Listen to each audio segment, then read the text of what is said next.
একটু জোরে হাততালি হোক। মালদা আঞ্চলিক সৃষ্টিশ্রী মেলা 2023-24 প্রদীপ প্রজ্বলনের মধ্য দিয়ে আমরা আমাদের আজকের এই মেলার শুভকামনা করি। আমাদের সকল অতিথি বর্গ যারা উপস্থিত রয়েছেন মঞ্চে, তাদের জন্য জোরে একটা হাততালি এবং বিশেষ করে এই সুন্দর মুহূর্তের জন্য একটু জোরে জোরে জোরে হাততালি হোক।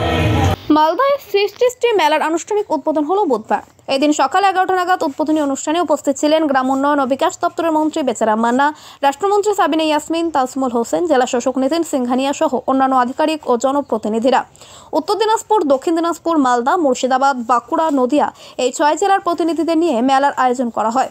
প্রদীপ প্রজ্বলন করে আনুষ্ঠানিক সূচনা করা হয় মেলায় রয়েছে 41টি স্টল।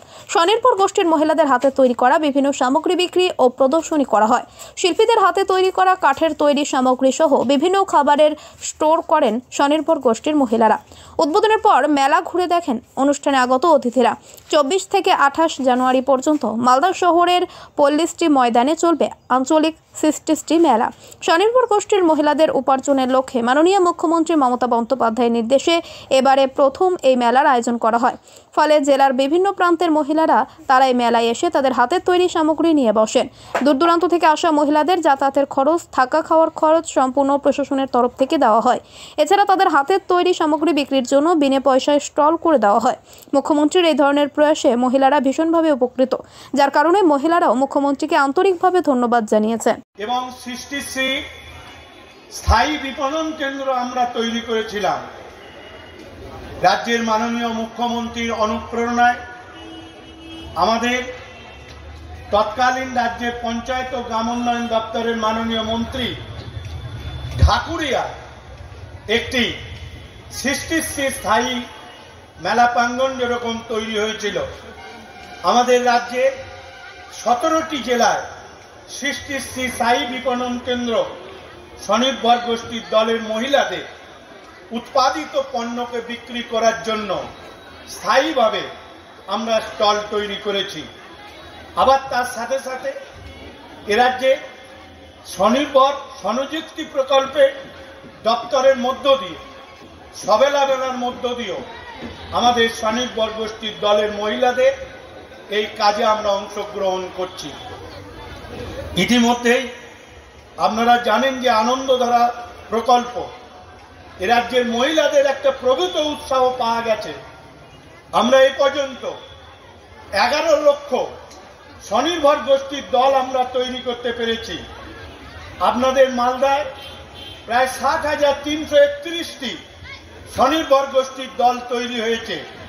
সার্বিকভাবে এ রাজ্যে 1 কোটি মহিলা এই স্বনির্ভর গোষ্ঠীর দলের মহিলাদের সাথে গোষ্ঠীর সাথে অন্তর্ভুক্ত হয়েছে এবং উল্লেখযোগ্যভাবে মহিলারা প্রমাণ করে দিয়েছেন যে তারা আর বাড়ির মধ্যে সীমাবদ্ধ নেই।